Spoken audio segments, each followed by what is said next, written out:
77% dos brasileiros estão endividados e você provavelmente é um deles. E não porque você esqueceu de pagar alguma conta que você não sabia que existia, mas sim porque muitas vezes as pessoas olham essas manchetes e elas acabam interpretando os dados de forma errada. E eu não sei, às vezes, se é sem querer ou proposital, acho que na maior parte do tempo é sem querer, mas eu tô vendo algumas pessoas também compartilharem esses dados lá no Twitter com a conotação como se 77% dos brasileiros estivessem dando calote e não estivessem conseguindo pagar as contas. Só que não é bem por aí. Existem alguns dados da pesquisa do CNC que eu quero trazer para vocês hoje, que vai mostrar a diferença e o que realmente importa e até mesmo o que todo esse cenário macro que a gente está vivendo está impactando nesses dados. Então me acompanhe até o final do vídeo. Se você é novo por aqui, já se inscreva, seja muito bem-vindo. Tem vídeo novo toda semana. E também não esqueçam do like, porque eu espero com esse vídeo atingir mais e mais pessoas para que quando elas lerem essas manchetes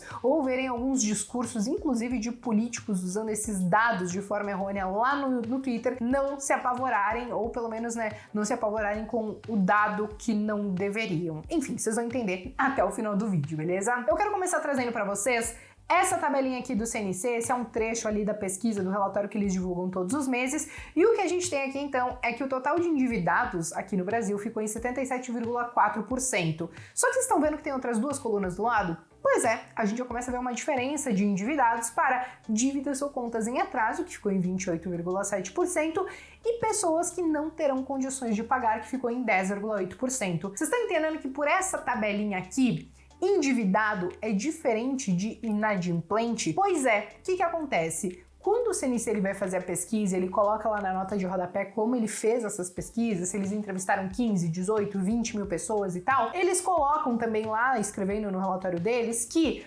cartão de crédito, cheque especial, financiamento imobiliário, financiamento de automóvel, até mesmo carnê de loja, tudo isso conta como uma dívida, que não quer dizer que você esteja com essa conta em atraso, mas se você tem ela, você entra na parcela dos endividados. Eu, por exemplo, sou uma pessoa endividada porque eu tenho cartão de crédito, mas as minhas contas, graças a Deus, estão todas em dia, então tá tudo ok. Se não estivesse em dia, aí sim eu iria para aqueles dados, aí eu quero voltar para o quadrinho, eu iria para a parte das dívidas ou contas em atraso. Que claro, o que a gente consegue ver nesse quadro aqui novamente? Nós tivemos uma redução no número de endividados, mas isso fala muito pouco, e a gente teve um aumento aí sim em dívidas ou contas em atraso em relação ao ano passado e também em relação em abril. E já em relação ao percentual de pessoas que não terão como pagar essas contas, a gente teve um aumento em relação ao ano passado e uma diminuição em relação a abril. Esses últimos dois dados, gente, eles sim são os mais importantes, porque aqui a gente consegue ver quais são os impactos de um juro um pouco mais alto, de uma inflação um pouco mais alta,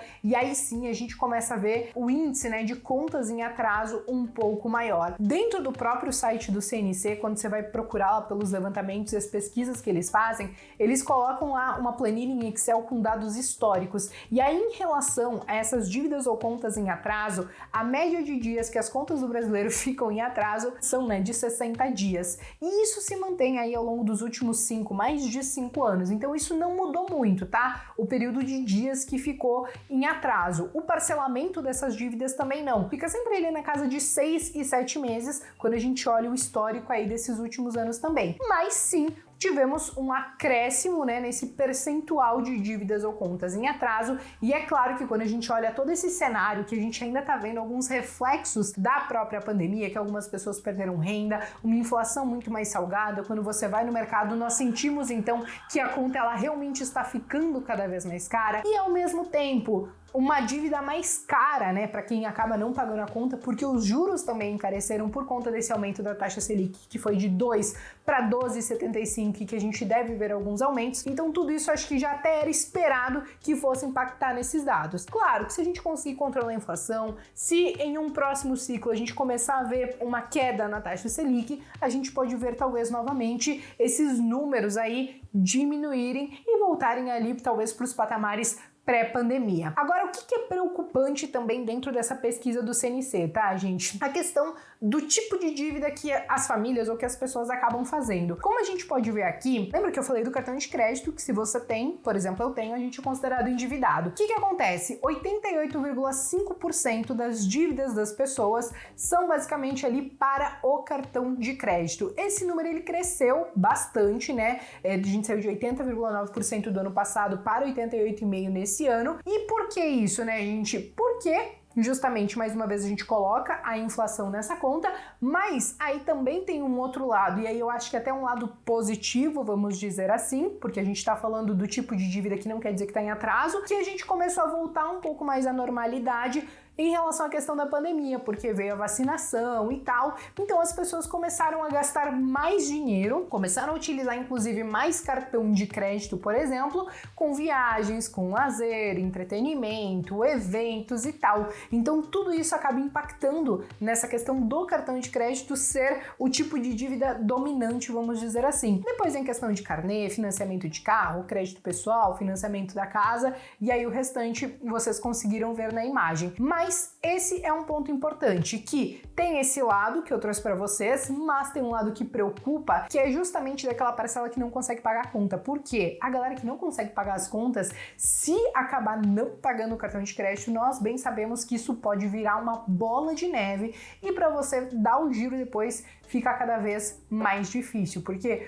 os juros mais altos que nós temos hoje são justamente por conta dos juros do cartão de crédito. Tanto que, só fazendo um parênteses aqui, quando eu trabalhava no banco, toda vez que chegava alguém e falava assim, não quero pagar a fatura, ou quero parcelar essa fatura, eu sempre tentava encontrar uma forma, se tinha algum crédito, alguma coisa assim, com juros um pouco mais baixos, para a pessoa pegar aquilo e pagar o cartão de crédito, porque não pagar o cartão de crédito pode ser o começo de um fim, vamos dizer assim, porque como eu disse para vocês, é muito difícil conseguir dar o giro. É óbvio que é ruim você ter que fazer um empréstimo para pagar um cartão de crédito, mas dado algumas situações ainda era o menos pior a se fazer. Mas beleza, a gente fecha esse parênteses e vamos voltar para os dados da pesquisa, né? Até então vocês entenderam, né, que endividado é diferente de inadimplente. Agora, o que eu considero que realmente é muito importante e que aí sim mostra um pouco mais, né, dos efeitos da realidade econômica que a gente está vivendo. Percentual da renda dos brasileiros comprometida com dívida. Então, esse gráfico aqui, ignorem esse V, porque por alguma razão o CNC lá na planilha deles deixou esse mês zerado, né, em julho de 2021, mas, na média, 30% da renda do brasileiro fica comprometida com dívidas. Sim, é bem verdade que a gente já teve 28%, 29% e do ano passado para cá isso cresceu. E é claro que quando a gente olha esses dados, nós entendemos que eles eram até esperados, justamente por aquilo que eu trouxe para vocês, né? Inflação mais alta, por consequência um juro um pouco mais alto, todo mundo que teve que talvez fazer um crédito ou alguma coisa assim, pegar um empréstimo, provavelmente pegou um empréstimo um pouco mais caro, e quando a gente considera cartão de crédito, nós sabemos que tem um efeito inflacionário pelos gastos que a gente acaba tendo. Então, era esperado sim que a gente tivesse esse aumento, e se a gente ver aí alguma melhora, talvez, no cenário econômico, a gente talvez pode ver esse valor novamente cair para baixo aí de 30% da renda comprometida com algum tipo de dívida. E aí, gente, por último, mas não menos importante, o dado que eu realmente considero mais importante, que é o que eu acho que todo mundo deveria colocar um pouquinho mais de luz e tirar o foco daquele 77%, porque como vocês viram, ele não quer dizer tanta coisa, né? Porque se você tem um cartão de crédito e você entra naquela parcela, o dado que eu acho que as pessoas deveriam trabalhar um pouco melhor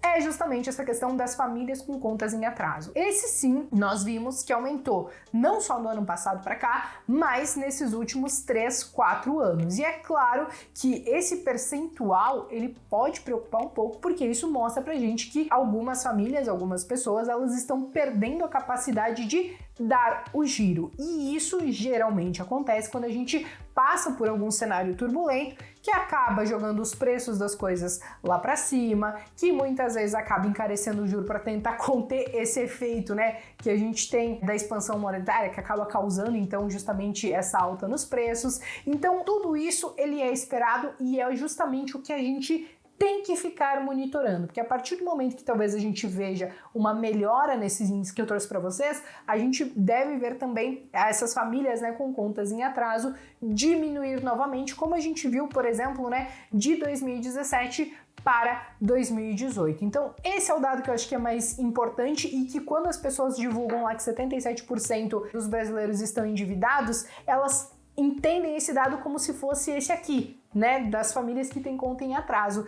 que são coisas diferentes, como eu mostrei pra vocês, beleza? Bom, pessoal, explicado tudo isso, então agora eu acho que ninguém mais vai ler aquelas manchetes e simplesmente, né, se apavorar por conta da chamada e dos números muito altos, né? Vale sempre abrir, ler no detalhe e, na dúvida, entra no site aí do CNC, né, ou dos outros órgãos que também emitem pesquisas parecidas para entender exatamente o que tá acontecendo e não cair aí em algumas narrativas, beleza?